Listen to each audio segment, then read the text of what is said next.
The warehouse smells like diesel fuel and broken promises, which makes it more honest than my own home these days. I'm Leon Briggs, 47 years old, logistics manager at Midwest Distribution, and apparently the last person to know my wife's been playing house with my own son. Busy at work, go to bed alone, Marla texted me last Tuesday night. Same message she'd been sending for 3 weeks straight. Always the same excuse, always the same dismissive tone that made my teeth grind like rusted gears. Before we dive deeper into this story, I have one small request. Please subscribe, drop a like, comment, and hit that hype button to boost this channel so more people can discover these incredible Reddit stories. I stared at that text while sitting in my truck outside our suburban Minneapolis home, watching the bedroom window where my 13-year-old daughter Jenny was probably doing homework. The porch light cast long shadows across our perfectly manicured lawn, Marla's pride and joy, maintained by a landscaping crew we couldn't really afford.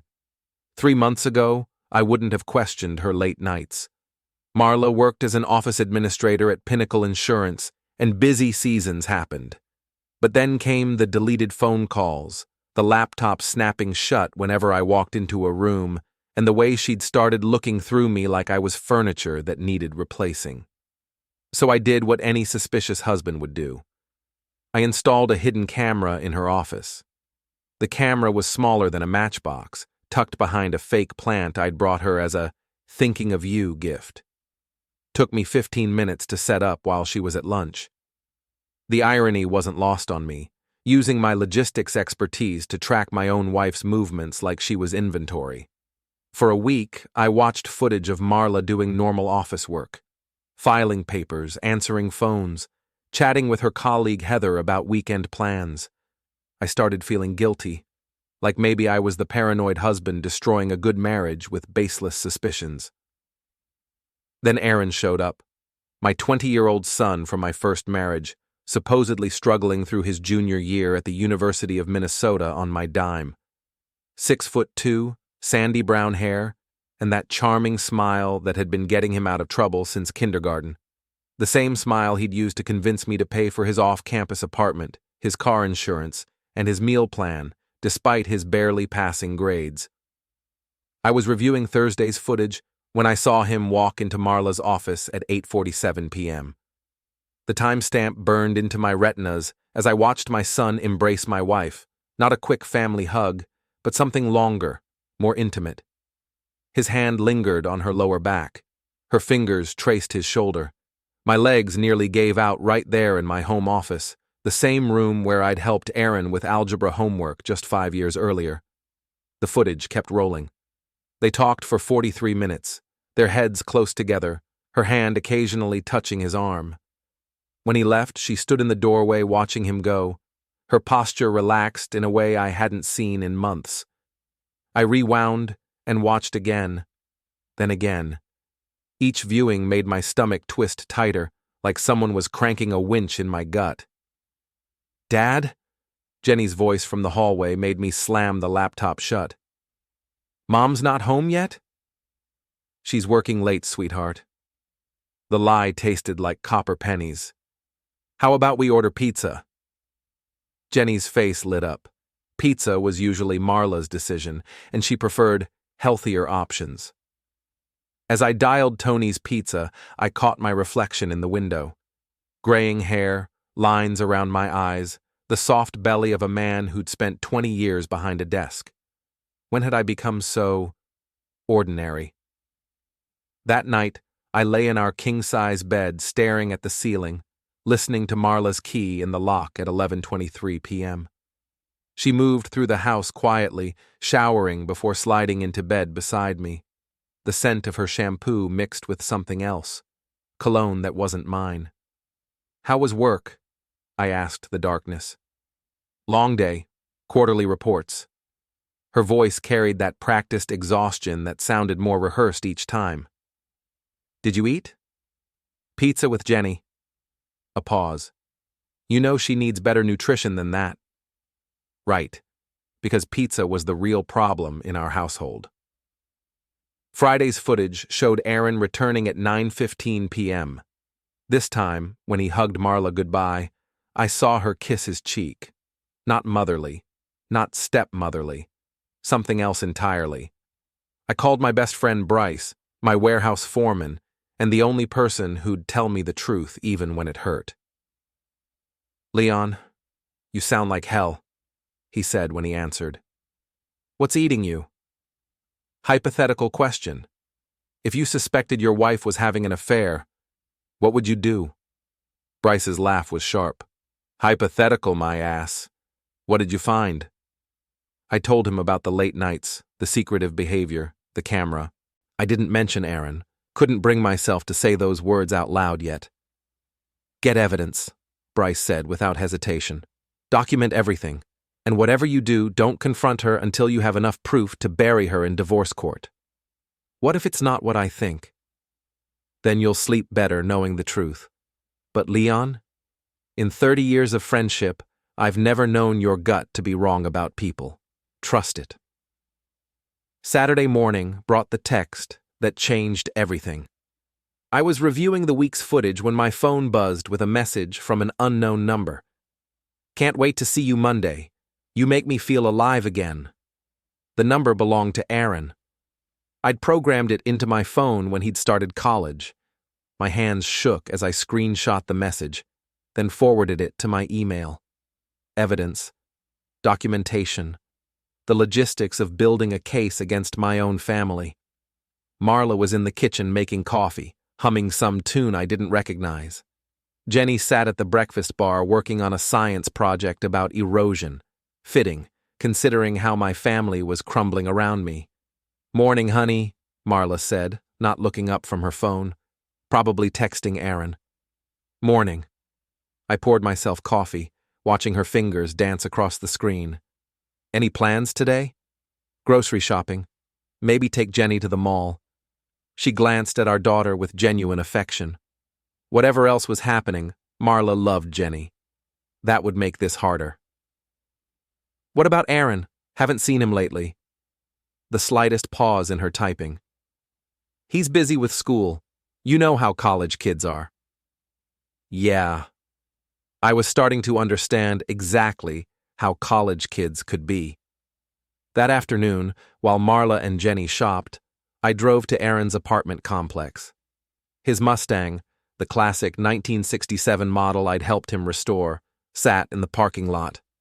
I'd spent countless weekends working on that car with him, teaching him about engines and responsibility. The irony burned like acid. I didn't knock on his door, didn't confront him. Instead, I sat in my truck and called my lawyer. "Leon, good to hear from you," said Patricia Williams, the attorney who'd handled my first divorce 15 years earlier. "What can I do for you?" "I need advice about protecting my assets and my daughter." "Trouble in paradise?" You could say that. We talked for 20 minutes about bank accounts, property rights, and custody arrangements. Patricia's voice was calm, professional, but I caught the underlying concern. "Leon, whatever you're planning, be smart about it. Document everything, but don't do anything that could be seen as harassment or intimidation. The courts favor the parent who appears more stable." Stable. That would be me. The man who'd worked the same job for 12 years, paid every bill on time, never missed a school event or parent conference. The man whose wife was apparently seeking excitement with his own son. Sunday dinner was a masterpiece of suburban theater. Marla had cooked pot roast, Jenny chattered about her science project winning second place, and I smiled and nodded while planning the systematic destruction of my marriage. "Dad, you're quiet tonight," Jenny observed, her intelligence shining through those dark eyes she'd inherited from Marla. "Just tired, sweetheart. Work's been busy." "The logistics business never sleeps," Marla added with a smile that didn't reach her eyes. After Jenny went to bed, I found Marla in our bedroom, laptop open on her lap. She closed it quickly when I entered. "Working again?" I asked. "Just checking emails." I sat on my side of the bed, watching her in the mirror. Still beautiful at 45, with auburn hair and the kind of smile that had made me fall in love 17 years ago. When had that smile become a weapon? "Marla, are we okay?" She looked up, surprised by the direct question. "Of course. Why would you ask that? You seem distant lately, distracted." "It's just work stress. You know how it is." I nodded, accepting the lie because confronting her now would ruin everything I'd been building. "If you ever want to talk—" "I'm fine, Leon, really." That night, she turned away from me in bed, and I stared at her back until dawn broke through our bedroom curtains. Tomorrow would bring more footage, more evidence, more pieces of the puzzle that would ultimately destroy the life we'd built together. But first, I had to prepare for war. Monday morning arrived with the kind of gray drizzle that made Minneapolis feel like purgatory. I sat in my office at the warehouse, surrounded by shipping manifests and delivery schedules, while my phone displayed 17 minutes of new footage from Marla's office. Aaron had arrived at 8:52 p.m., carrying takeout from Chen's Garden, the Chinese place where Marla and I had our first date. The symbolism was either cruel irony or calculated insult. This time, their conversation was different, more animated, more intimate. At one point, Aaron reached across Marla's desk and touched her hand. She didn't pull away. Instead, she turned her palm up, letting their fingers interlock for 12 seconds. I counted every one. "Boss, you look like someone pissed in your coffee." Bryce's voice startled me from the doorway. My warehouse foreman had the subtle approach of a freight train, which was exactly what I needed. "Worse than that." I closed the laptop. "Remember our hypothetical conversation? The one about your wife stepping out? Yeah.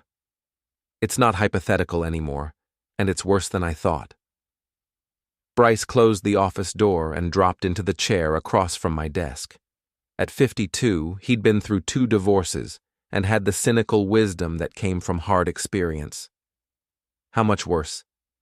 I told him everything. The camera, the footage, the text message. When I got to Aaron's involvement, Bryce's expression shifted from concern to disgust. "Jesus Christ, Leon. Your own son?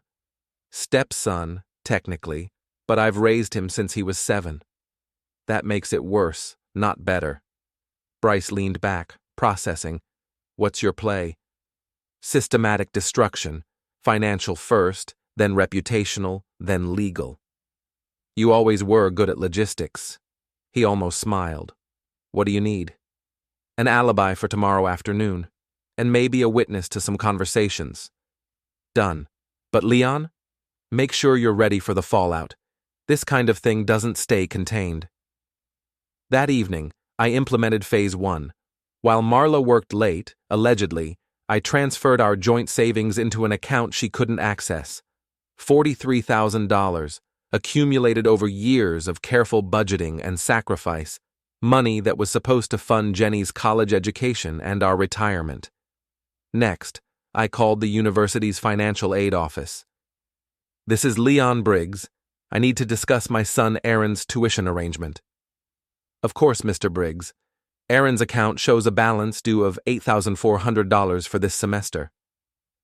I'm withdrawing my financial support, effective immediately. Please remove me as the responsible party for any future charges." The administrator's voice became cautious. "Sir, this will impact Aaron's enrollment status. Are you certain?" "Completely certain." After hanging up, I felt something I hadn't experienced in months.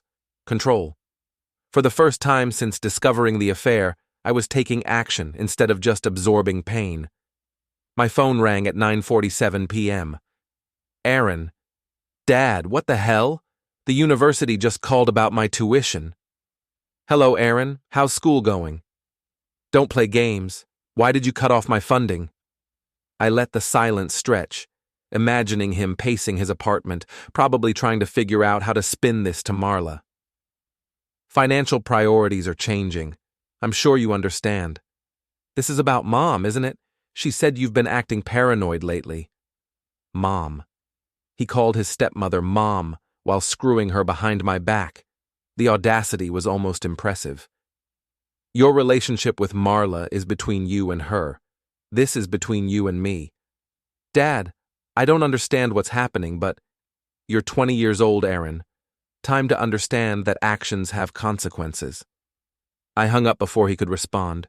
Tuesday brought the first crack in their facade. Marla's phone rang during breakfast, and she stepped into the next room to answer. Through the kitchen doorway, I watched her body language shift from casual to tense. I can't talk about this now, she said in a harsh whisper. We'll discuss it later. When she returned, Jenny looked up from her cereal.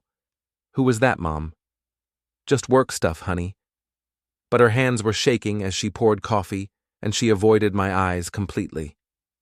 That afternoon, I made my second call to the university, this time to the student housing office. I need to remove Aaron Briggs from the lease agreement for Riverside Apartments. I'm no longer financially responsible for his housing. Mr. Briggs, this requires written notice and will take effect at the end of the current month. Perfect. Please send all documentation to my email address. By 3 p.m., Aaron had called 6 times. I let every call go to voicemail, then listened to his messages with clinical detachment. The progression was fascinating. Confusion, anger, pleading, then threats. Dad, you can't just cut me off like this. I'll have to drop out of school. Is that what you want? What I wanted was for my son to not be sleeping with my wife, but we don't always get what we want. Wednesday evening, Marla confronted me directly. Leon, we need to talk about Aaron.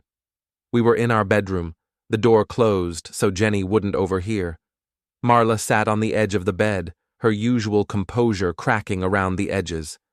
What about him? You know what? The tuition, the apartment, he's devastated. He's an adult. Adults handle their own responsibilities. This isn't like you. Her voice carried a note of desperation I'd never heard before. Aaron is your son. He needs your support. Does he? I turned to face her fully. Because from where I'm sitting, it looks like he's been getting plenty of support elsewhere. The color drained from her face. For a moment, neither of us spoke. I don't know what you think you know. I know that you've been working late every night for 3 weeks. I know that you delete your phone calls and snap your laptop shut when I walk into a room. I know that something has changed between us, and I'm tired of pretending everything is fine. Marla's hands twisted in her lap. Leon, you're imagining things. The stress at work has been overwhelming, and Aaron has been struggling with his classes. I've been trying to help him. Help him with what exactly? His emotional state, the transition to adulthood. He's been feeling disconnected from the family. The words were carefully chosen, practiced, but her delivery was shaky, unconvincing. So you decided to reconnect with him through private meetings in your office? Her eyes widened. How did you... She caught herself, but too late. How did I what, Marla? Nothing. Leon, you're being paranoid. If you're having some kind of midlife crisis, don't. My voice was sharper than I'd intended.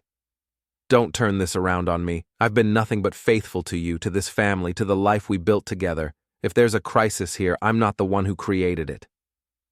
Marla stood up, her composure returning. I don't have to listen to accusations based on your insecurities. Aaron is struggling, and I've been trying to help him. If you can't support your own son, my son wouldn't need emotional support from his stepmother if he was handling his responsibilities like an adult. He's 20 years old. Exactly. Old enough to know better. That night, Marla slept in the guest room. She claimed she needed space to think, but I knew she was texting Aaron, probably planning their next move. Thursday's footage showed them both in her office, their body language agitated, urgent. Aaron gestured wildly while Marla tried to calm him down. At one point, she pulled him into another embrace, this one lasting nearly a full minute. I saved the video file with a timestamp and added it to the growing folder on my desktop labeled Evidence. Friday morning brought the call I'd been expecting. Mr. Briggs, this is Patricia Williams. You asked me to monitor any unusual activity regarding your accounts or legal status. What did you find? Your wife contacted a divorce attorney yesterday, Martin Schlesinger's office. He's expensive and aggressive. The news should have hurt, but instead, I felt oddly relieved. The pretense was finally ending. What's my timeline? If she files, you'll have about 2 weeks before the initial hearing. But Leon, if you have evidence of infidelity, now's the time to use it. Minnesota is a no-fault state, but adultery can still impact custody and asset division. I have evidence. How much evidence? Enough to end this quickly. That afternoon, I made my final preparation call to Marla's HR department. This is regarding employee conduct concerns, I told the receptionist. I'd like to speak with someone about after-hours office usage policies. 20 minutes later, I'd filed an anonymous complaint about inappropriate personal meetings taking place in company offices outside business hours. I provided specific dates and times, all documented by my camera footage. The trap was set. Now I just had to wait for them to walk into it. But first, I had one more conversation to have, with my daughter Jenny, who deserved to know that her world was about to change forever. Saturday morning found me sitting across from Jenny at our kitchen table trying to figure out how to explain that her family was imploding. At 13, she was smart enough to sense the tension, but young enough to still believe adults could fix anything. Dad, are you and Mom getting divorced? The directness of the question caught me off guard. I'd been preparing some gentle explanation about adult problems and changing circumstances, but Jenny's dark eyes demanded honesty. It's possible, sweetheart. Your mom and I are having some serious problems. Is it because of Aaron? My coffee mug froze halfway to my lips. What makes you ask that? She talks to him all the time now, late at night when she thinks I'm asleep, and she gets this weird look when his name comes up. Jenny's voice was matter of fact, but I caught the worry underneath. Plus, you've been acting different since you cut off his money. 13 years old, and she'd connected dots that had taken me weeks to see clearly. Jenny, whatever happens between your mom and me, it won't change how much we both love you. You understand that, right? She nodded, but her expression remained serious. Will I have to choose who to live with? I hope not. But if it comes to that, I want you to know you can tell me anything. About anything you've seen or heard. Like Mom leaving at weird times? Or Aaron coming over when you're at work? The words hit me like a physical blow. Aaron's been to the house? Last week, while you were at the warehouse. He stayed for like 2 hours, and when I asked Mom why he didn't wait for you, she said it was better if you didn't know about the visit. I set down my coffee with deliberate care, fighting the urge to put my fist through the wall. They'd been meeting at our house in the home I'd worked 12 years to afford, while my daughter watched and wondered why it had to be a secret. Jenny, I need you to do something for me. If Aaron comes over again when I'm not here, I want you to text me immediately. Can you do that? Are you going to get mad at him? I'm going to handle the situation appropriately. That afternoon, while Marla ran errands, I installed additional cameras. One in the living room, one in the kitchen, and one covering the driveway. If they wanted to use my house for their meetings, they were going to provide me with evidence in high definition. My phone buzzed with a text from Bryce. How's the war going, General? Entering final phase, I replied. Should be over soon. Need backup? Not yet, but stay available. Monday brought the first real casualty. Marla's phone rang at 7:23 a.m. while she was getting ready for work. I was in the kitchen making Jenny's lunch when I heard her voice from the bedroom, sharp with panic. What do you mean? An investigation? I haven't done anything wrong. Jenny looked up from her cereal. Mom sounds upset. Finish your breakfast, honey. I'll drive you to school today. When Marla came downstairs, her face was pale and her hands shook slightly as she poured coffee. Everything okay? I asked with practiced concern. Fine, just work drama. But it wasn't fine. At 11:47 a.m., my phone rang with a call from Erin. Dad, something's happening at Mom's office. HR called her in for some kind of meeting about after-hours activities. That sounds serious. They're asking about who has access to the building, whether she's been meeting with people outside of work hours. Dad, I think someone reported her. Reported her for what? A pause. I don't know. But this could affect her job. I'm sure if she hasn't done anything wrong, she'll be fine. Dad, please. Whatever's going on between you two, don't let it hurt her career. The plea in his voice almost made me feel guilty. Almost. Erin, your relationship with Marla is your business. Her employment issues are between her and her company. You know about us. It wasn't a question. I know enough. Dad, it's not what you think. She's been helping me through a really difficult time. My grades, my anxiety about the future. She understands me in a way that what? That I don't? That's not what I meant. What did you mean, exactly? Silence stretched between us, filled with 20 years of history and weeks of betrayal. I meant that sometimes people connect in ways that aren't planned or expected. It doesn't mean anyone wanted to hurt you. But I got hurt anyway.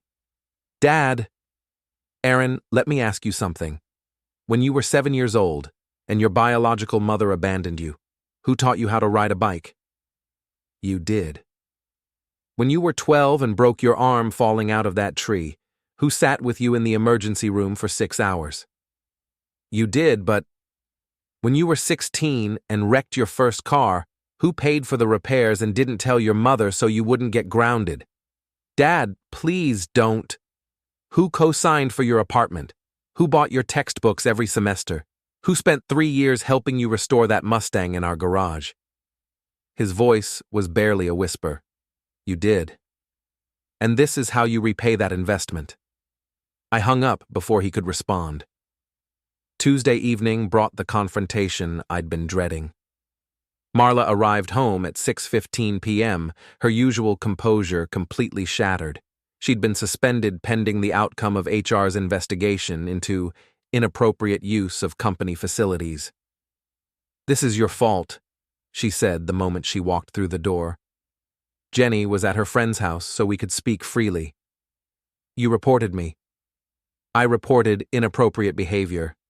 The fact that it involved you is unfortunate but not surprising. Leon, I could lose my job over this. We have a mortgage, car payments, Jenny's expenses. You should have thought about that before you started using your office as a meeting place for your affair. The word hung between us like a loaded gun. It's not an affair. What would you call it?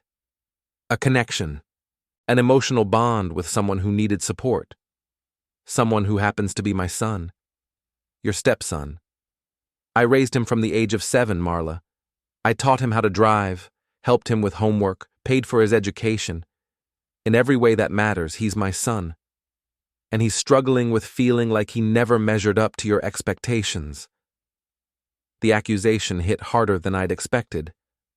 What's that supposed to mean? He feels like you've always seen him as a burden, like you resented having to raise another man's child.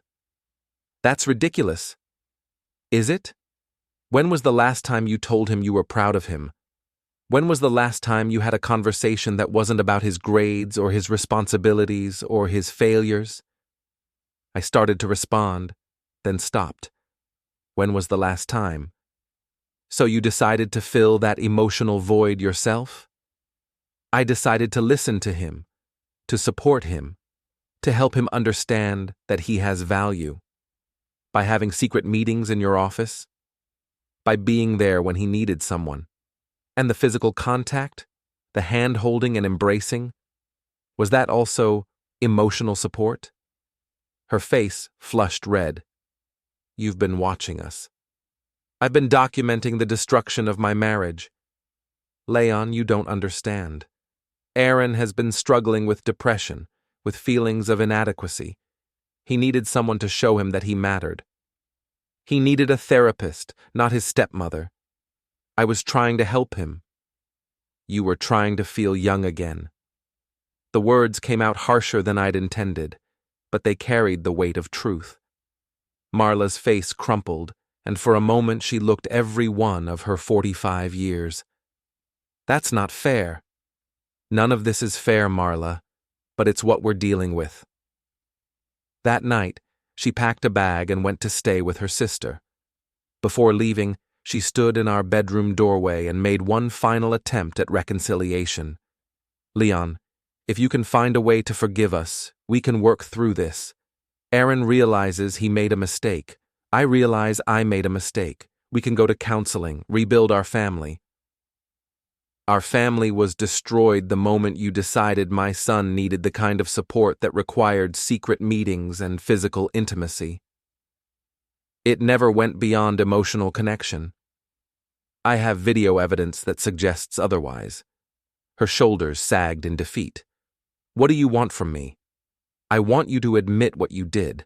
I want you to take responsibility for your choices, and I want you to understand that actions have consequences. And then what? You'll forgive me?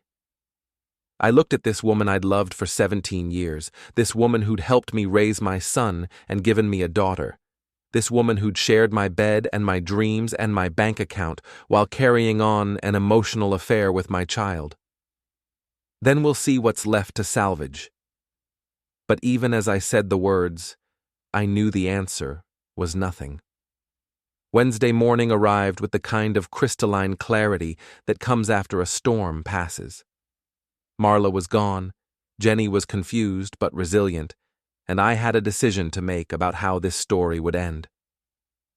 My phone had been buzzing all morning with calls from Aaron, but I wasn't ready for that conversation yet. Instead, I sat in my home office, reviewing the evidence I'd collected over the past month. Photos, videos, text messages, financial records, enough documentation to support whatever legal action I decided to pursue.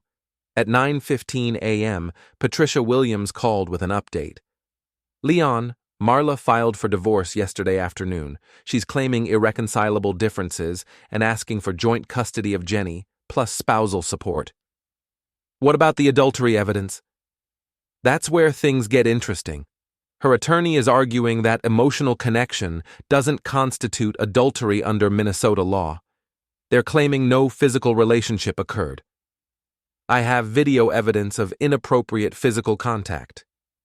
Hand-holding and embracing might not be enough to prove adultery in court, but it could impact the custody decision, especially if you can demonstrate that her judgment regarding appropriate boundaries was compromised.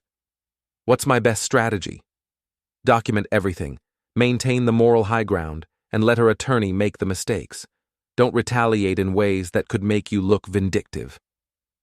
After hanging up, I made a decision that would have surprised the man I'd been a month earlier. I called Aaron. Dad? His voice was cautious, hopeful. We need to talk, face to face. Okay. When? Now. Meet me at Riverside Park by the pavilion. I'll be there in 20 minutes. The park was nearly empty on a Wednesday morning, just a few joggers and dog walkers enjoying the crisp autumn air. I sat at a picnic table under the pavilion, where I'd taught Aaron to throw a baseball 15 years earlier, watching him approach across the grass. He looked terrible. Dark circles under his eyes, wrinkled clothes, the kind of exhaustion that comes from stress and guilt. When he sat down across from me, I could see the boy he'd been and the man he was trying to become, both versions disappointing me in different ways. Dad, I'm sorry. For which part? All of it. The meetings with Marla, the secrecy, the way I handled everything. I never meant for it to go this far. How far did it go, Aaron? He looked down at his hands. Not as far as you probably think.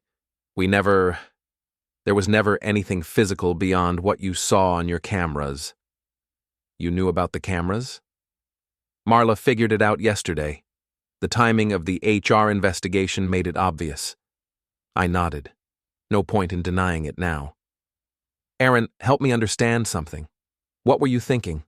What did you believe would happen? I don't know. I wasn't thinking clearly. I was struggling with school, with feeling like I was disappointing everyone, and Marla was the only person who seemed to understand what I was going through. So, you decided to have an emotional affair with my wife. I didn't plan it. It just developed.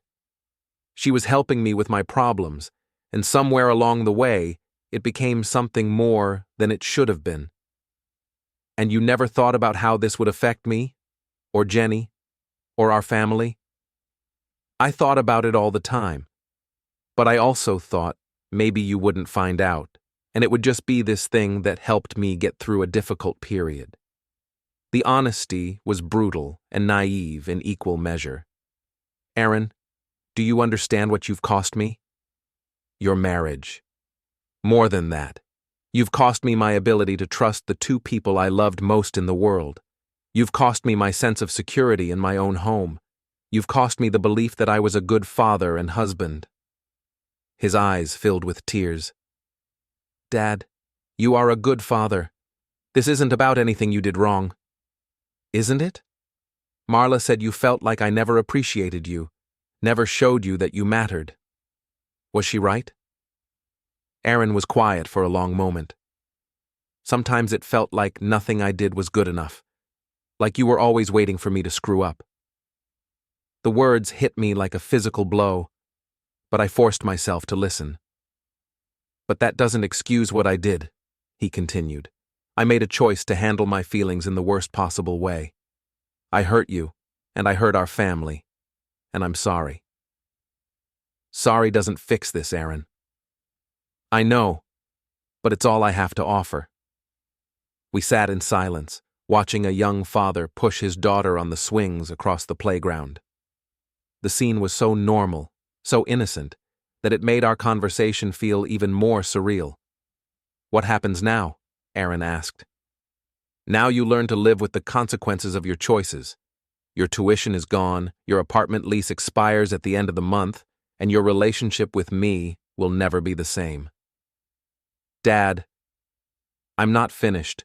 You're going to get a job, find your own place, and figure out how to be an adult without my financial support.